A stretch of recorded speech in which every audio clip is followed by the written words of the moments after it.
एक बाबा डॉक्टर बैठा है ऊपर और उसका चेला बैठा है नीचे स्टोर पे। तो ये गरीब आदमियों का सिर्फ और सिर्फ गरीब आदमियों का खून चूसने का यही काम है। आप लोग मोदी जी के विरोधी हैं, आप लोगों से विकास देखा नहीं जा रहा है। मोदी जी ने कह तो दिया कि आयुष्मान योजना कर दी है, तो क्या दिक्कत क्या है? सब रामराज तो है। ये कैसा रामराज है? नौजवान परेशान, किसान परेशान, बेरोजगार परेशान। सिंडिकेट को तोड़ने की लड़ाई है, गरीबों की लड़ाई है। आपको मोदी जी की गारंटी पर भरोसा क्यों नहीं? कि हम दो हमारे दो और आयुष्मान किसका बनेगा? जिसके घर में 6 सदस्य होंगे। ये कैसी सरकार है? ये धरना, ये आवाज, ये चिंगारी पूरे प्रदेश में फैल गई है और प्रदेश से देश में फैलने का काम कर रहे हैं। अर्श वाले मेरी तकदीर सलामत रखना, मैं दुनिया के खुदाओं से उलझ बैठा हूं। तो ये नमस्कार, आदाब, सत श्री अकाल, जय भीम, जोहार। मेरा नाम है नवीन कुमार। इस मुल्क में कितने लोग निजी अस्पतालों के इलाज का खर्चा उठा सकते हैं? इस मुल्क में कितने लोग निजी विश्वविद्यालयों में पढ़ाई का खर्चा उठा सकते हैं? इस मुल्क में कितने लोग प्राइवेट स्कूलों की पढ़ाई का खर्चा उठा सकते हैं? मैं मेरठ कलेक्ट्रेट में मौजूद हूं, जहां पीछे आप एक बोर्ड देख रहे होंगे कि मोदी की गारंटी, हर गरीब का मुफ्त इलाज, उत्तर प्रदेश में 9 करोड़ से अधिक, ब्ला ब्ला ब्ला। और मेरे ठीक सामने एक धरना चल रहा है और उस धरने से यह संदेश देने की कोशिश की जा रही है कि ये जो बोर्ड पर लिखी हुई तकरीर है, ये गारंटी झूठी है। इस देश के लोग इलाज के लिए, इस देश के लोग पढ़ाई के लिए, इस देश के लोग अच्छी सुविधाओं के लिए तड़प रहे हैं, तरस रहे हैं। लेकिन इसकी हकीकत क्या है? अतुल प्रधान जो समाजवादी पार्टी के विधायक हैं, 1 हफ्ते से भूख हड़ताल पर बैठे हुए हैं। 4 किलो से ज़्यादा उनका वजन गिर चुका है, लेकिन उनकी जिद है कि जब तक इसका कोई तार्किक अंजाम नहीं मिलता तब तक ये धरना खत्म नहीं होगा। लेकिन क्या वाकई ये मांग इतनी बड़ी है जिसकी वजह से हफ्ते दिन तक, 10 दिन तक लगातार मुसलसल एक धरना चलाया जा सके? इस धरने में शामिल होने आए कुछ लोग हैं, इनसे ज़रा हम समझने की कोशिश करते हैं कि आखिर वो वाकया क्या था जिसकी वजह से ये धरना शुरू हुआ। क्या वाकई प्राइवेट अस्पतालों की जो लूट है वो बर्दाश्त से बाहर हो चुकी है? और इससे बड़ा सवाल ये है कि क्या इन प्राइवेट अस्पतालों को लूट की छूट किसी कॉरपोरेट स्ट्रक्चर के तहत दी गई है? क्या ये लूट की छूट किसी सरकारी इंतजाम के तहत दी गई है? क्या इसे सत्ता का वरदहस्त, उसका संरक्षण हासिल है? ये सब वो सवाल है जो इस सवाल से इस देश का हर नागरिक कभी ना कभी जूझता है, कभी ना कभी झेलता है। हम लोगों से जानने की कोशिश करेंगे कि क्या वाकई प्राइवेट अस्पताल, प्राइवेट विश्वविद्यालय और प्राइवेट विद्यालय इस देश के लोगों के लिए नासूर में तब्दील हो चुके हैं। आपका नाम क्या है? मेरा नाम तालिब रिजवी है। तालिब साहब, क्या है ये धरना, क्यों है? देखिए, पिछले 7 दिन से लगातार हम माननीय अतुल प्रधान जी के साथ इस धरने पर बैठे हैं। लड़ाई जो है वो सभी डॉक्टरों से नहीं है, ऐसे डॉक्टरों से है जो गरीबों का खून चूसने का काम करते हैं, जो गरीबों को दवाओं के नाम पर खून चूसना मतलब कैसे? खून चूसना ऐसे जो गरीब आदमी, किसान आदमी, मजदूर का आदमी रोज मेहनत कर कर और 1500 रुपए तक की मजदूरी पाता है। ये किसान आदमी जो लगातार अपने खेतों में मेहनत कर कर 1 साल में 2 से 5 लाख रुपए तक की इनकम पाता है, वो एक बार एडमिट होने के बाद 3 से 4 दिन में ही वो सारा का सारा पैसा उसका ले लेते हैं। कभी दवाइयों के नाम पर, कभी टेस्टों के नाम पर। आप इनके हॉस्पिटल में एक बार चले जाइए, अगर एक बार मोदी जी कहते हैं कि गारंटी है कि हम हिंदुस्तान में जो है मेडिकल फ्री करेंगे, मुफ्त इलाज देंगे, लेकिन मुफ्त इलाज है कहाँ? आप मेडिकल में चले जाइए तो मेडिकल में जो इनके सरकारी हॉस्पिटल हैं, सरकारी हॉस्पिटलों में ऐसी व्यवस्था है कि गरीब वहाँ पर जाए तो उसका ट्रीटमेंट सही से नहीं हो पाता, उसमें किसी तरह की कोई व्यवस्था नहीं पाई जाती, तो लोग प्राइवेट की तरफ को भागते हैं। और एक व्यवस्था बनाई हुई है कि सरकारी हॉस्पिटल से वहाँ के ही स्टाफ प्राइवेट हॉस्पिटल में ट्रांसफर करते हैं, जिनका कमीशन तय होता है, और तब वो वहाँ पर आ जाते हैं। आने के बाद उनसे इस तरह से पैसा लिया जाता है, कभी दवाइयों के नाम पर, जो दवाई बाहर हॉस्पिटल के बाहर अगर वो मेडिसिन आप लेने का काम करेंगे तो वो मेडिसिन 100 रुपए की है, लेकिन हॉस्पिटल के अंदर अगर वही मेडिसिन लेने के लिए तो 1000 रुपए की मेडिसिन देने का काम करते हैं। तो ये लड़ाई उन लोगों के लिए है, ऐसे डॉक्टरों के लिए है, ऐसे हॉस्पिटलों के लिए है जो लगातार गरीब मजदूर किसानों का खून चूसने का काम कर रहे हैं। तो मोदी जी ने कह तो दिया कि आयुष्मान योजना कर दी है, तो क्या दिक्कत क्या है? सब रामराज तो है, आप लोग बेकार में सब फालतू की चीजें। रामराज कैसे हैं आप ये बताओ कि आयुष्मान में कितने % लोग आयुष्मान से इलाज करा पा रहे हैं? पहली बात। दूसरी बात ये है, कितने हमारे हॉस्पिटल जो हमारे इस मेरठ जिले में हॉस्पिटल है उसमें आप एक बार पता कीजिए कि कितने हॉस्पिटल में आयुष्मान कार्ड सक्सेस है। कौन ऐसे कुछ ऐसे हॉस्पिटल है जिनको एक स्कीम दे रखी है कि आप आयुष्मान चलाइए, कुछ ऐसी स्कीमें हैं कि इसमें टेस्ट फ्री है और इसमें टेस्ट फ्री नहीं है, आपको अपने पास से कराएंगे। गरीब आदमी का आयुष्मान कार्ड कुछ परसेंटेज में अगर बना भी है तो वो अगर अस्पताल में जाता है उसको 5,000 रुपये का इलाज करते हैं और 50,000 का अपने ही अस्पताल में लैब जो खुलवा रखी है, पर्सनल लैब इन्होंने, उसी से ही उसमें टेस्ट 50,000 रुपये करा लेते हैं नगद। उसके बाद दवाइयाँ कहते हैं कि ये हमने आयुष्मान, आप कह रहे हैं कि आयुष्मान है तो ये कोई रामराज चल रहा है तो क्या दिक्कत है। आयुष्मान कार्ड के बाद दवाइयों की बात आ जाती है। दवाइयाँ अगर इन्होंने कोड लिख दिया ABCDEF, ऐसा करते हैं क्या? ऐसा करते हैं, क्यों नहीं करते? आप हमारे जिले के CMO से पूछिए, उन्होंने जांच की। एक जो लूट का अड्डा न्यूट्रीमा हॉस्पिटल है उसकी उन्होंने उसी के खिलाफ शुरू हुआ था। हाँ, उसी के खिलाफ शुरू हुआ तो उसकी उन्होंने जांच की। जांच करने के बाद उन्होंने खुद पाया, DM साहब ने जांच की कि ये कोड के द्वारा दवाइयाँ दिलवा रहे हैं मरीजों को। और कोड के द्वारा का मतलब ये है कि एक कुछ भी लिख देते हैं। कुछ भी लिखने का, मैं पूरा बता रहा हूँ आपसे, रुको मैं बता रहा हूँ आपको क्या है कि एक बाबा डॉक्टर बैठा है ऊपर और उसका चेला बैठा है नीचे स्टोर पे। अच्छा। वो उसको पहले रात को पढ़ाएगा, फिर सुबह को समझाएगा, फूंक देता है। हाँ, और दोपहर को वो उसका कर्म करेगा। तो ये गरीब आदमियों का, सिर्फ और सिर्फ गरीब आदमियों का खून चूसने का यही काम है। आप लोग मोदी जी के विरोधी हैं, आप लोगों से विकास देखा नहीं जा रहा है। नहीं, हम किसी मोदी जी के विरोधी नहीं हैं, हम विचारधारा के विरोधी हैं। आपने कहा रामराज की बात, ये कैसा रामराज है? नौजवान परेशान, किसान परेशान, बेरोजगार परेशान। कितनी उम्र है आपकी? मेरी उम्र 32 साल है। करते क्या है? मैं बीटेक किया हुआ हूँ। कहाँ से बीटेक किया है? मैंने चौधरी चरण सिंह विश्वविद्यालय से बीटेक किया। आपको नौकरी मिली? नौकरी हो तो मिले। आप नौकरी करना ही नहीं चाहते? नौकरी करना नहीं, कैसे आलसी आदमी कह सकते हो आप? जब सरकार का जो काम है रोजगार देना, जब वो निजीकरण को बढ़ावा देने पे काम करेगी तो कैसे? यही सब धरना प्रदर्शन करते हैं। जब विकेंद्रीकरण का, जब सत्ता का केंद्रीकरण हो जाएगा तो कैसे रोजगार मिलेगा? जब ओए आदिल, जब रोजगार मिलेगा नहीं, रोजगार पैदा नहीं होंगे, सरकार की क्या जिम्मेदारी है? सरकार की जिम्मेदारी है स्वास्थ्य, शिक्षा।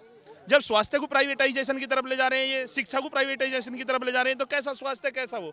तो ये चीज सोचने का विषय है कि हम किसी के विरोधी नहीं है, हम उस चीज के विरोधी हैं जो देश को दूसरी तरफ ले जाने का काम कर रहे हैं। आप बहुत नाराज हैं। हाँ जी, हम नाराज नहीं है। हमारा विधायक 5 ग्रांड जिंदगी नहीं जी रहा। हमारा विधायक 5 ग्रांड जिंदगी जी। डॉक्टरों के बेड के गद्दे देखो, डॉक्टरों के घर देखो, डॉक्टरों की जांच करो। हमारे विधायक ने सारी संपत्ति नू कह दी सरकार के नाम कर दूंगा। और बताओ भाई, जो उसके बाप दादा की है वो तो उसकी है। जनता देखो आप कितनी परेशान जनता आ रही है। जनता ये एक सामने से जमीनी स्तर का विधायक है, वो जमीनी स्तर का विधायक है। उनने 5 ग्रांड जिंदगी नहीं जी। फिर उन्हें बताओ आप क्या जिंदगी जी है? वो जमीनी स्तर का नेता है। उसने वही हमारी तरह नीचे सोया है, नीचे ही बैठा है, नीचे ही रहा है वो। तो फिर असल मुद्दा क्या है? असल मुद्दा ये व्यवस्थित लूट का सिंडिकेट है। ये सिंडिकेट बना हुआ है जिसमें से नीचे से लेकर ऊपर तक सब शामिल है। इस सिंडिकेट को तोड़ने की लड़ाई है, गरीबों की लड़ाई है। कोई देखिए, सबकी समझ में आती है लड़ाई, लेकिन हमारे विधायक जी ने ये कदम उठाया है, नहीं तो सबकी हिम्मत नहीं हो पाती। ये इतने बड़े चोर हैं, ये इतनी बड़ी लॉबी है कि सरकारों से भी बड़ी लॉबी है हमारी। ये बहुत बड़ी वो है, इतना बड़ा लोग तो ये कह रहे हैं कि ये दरअसल पॉलिटिकल मामला है, समाजवादी पार्टी ने स्टेज किया है, इसका जनता से कोई लेना देना? देखिए, आप भी समझदार हैं, पत्रकार हैं। पॉलिटिकल मामला होता तो गांधी जी की तस्वीर नहीं लगी होती। ये गांधी जी की वो तो भाजपा भी लगाती है। नहीं, भाजपा तो कहीं भी नहीं लगाती। भाजपा तो गोडसे को मानती है। ये गांधी जी की तस्वीर लगी हुई है। इस तस्वीर से आपको प्रतीक होना चाहिए कि पिछले 7-8 दिन से माननीय विधायक जी धरने पर बैठे हैं और सरकार की कान पर जू नहीं रेंग रही है। आपको मोदी जी की गारंटी पर भरोसा क्यों नहीं? ऐसा ना, मोदी जी की गारंटी पे कोई भरोसा नहीं है। सबसे बड़ी चीज ये है कि स्वास्थ्य और शिक्षा दोनों चीज फ्री होनी चाहिए और इन पे ही सबसे ज़्यादा खर्च होता है।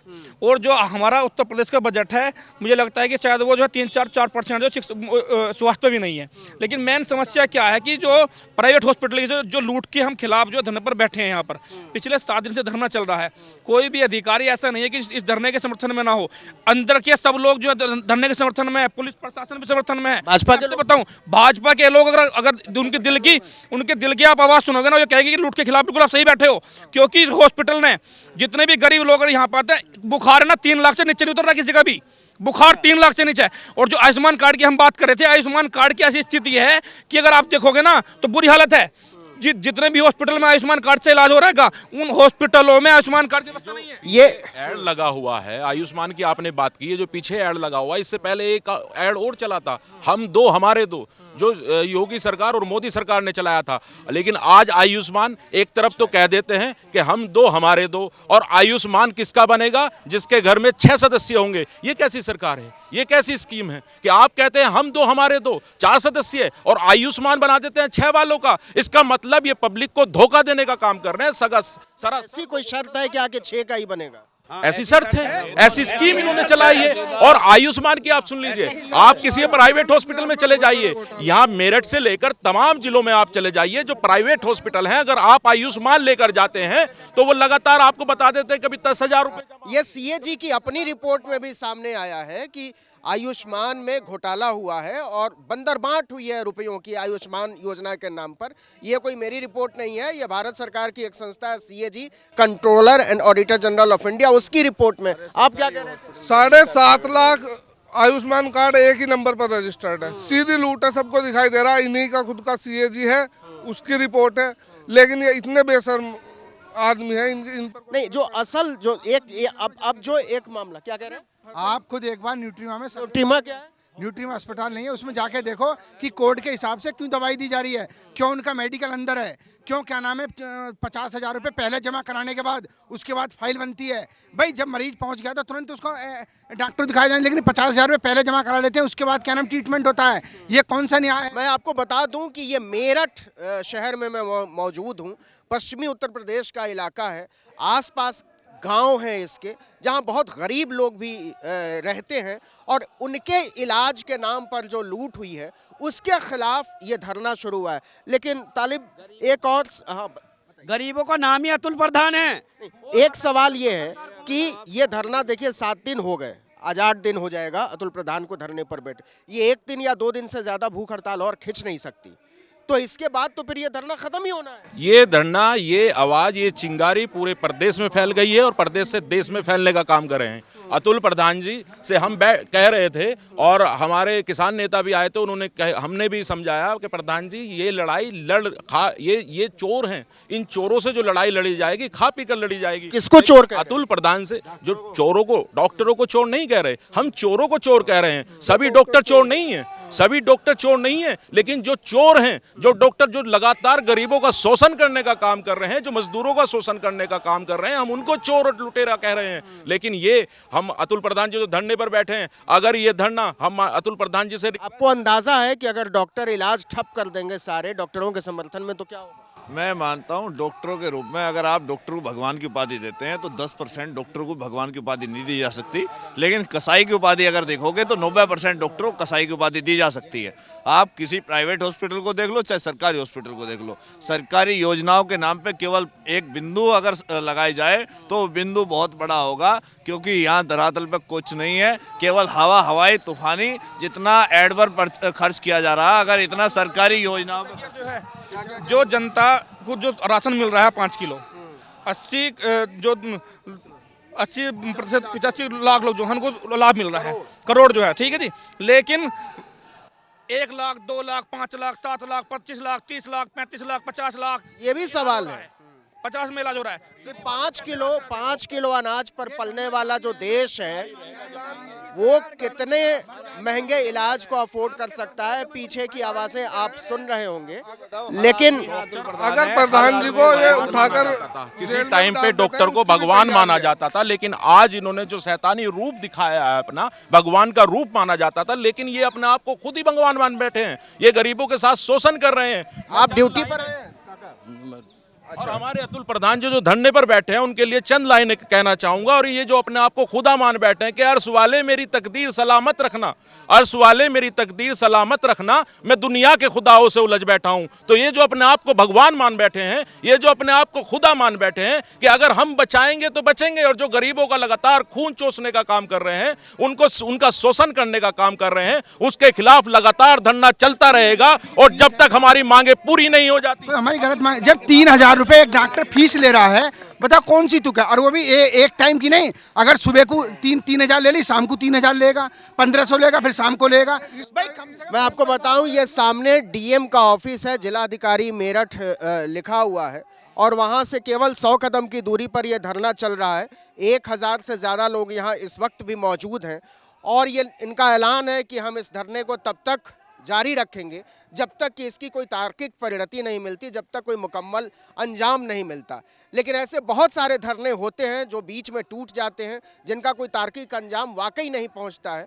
लेकिन अगर मेडिकल की लूट के खिलाफ, अगर प्राइवेटाइजेशन के खिलाफ, अगर लोगों के शोषण के खिलाफ कोई धरना शुरू हुआ है, कोई जन आक्रोश शुरू हुआ है, तो निश्चित तौर पर इसे कम से कम सुने जाने की ज़रूरत है और समझे जाने की ज़रूरत है। एक नागरिक के तौर पर हमारी और आपकी जिम्मेदारी क्या बनती है, ये मैं आप पर छोड़ता हूँ। लेकिन ये एक सवाल जो हम सब के ऊपर तारी है, और वो सवाल ये है कि क्या इस लूट की छूट के साथ कोई समाज, एक विकसित समाज बन सकता है। आर्टिकल 19 इंडिया के लिए मेरठ कलेक्ट्रेट से मैं नवीन कुमार।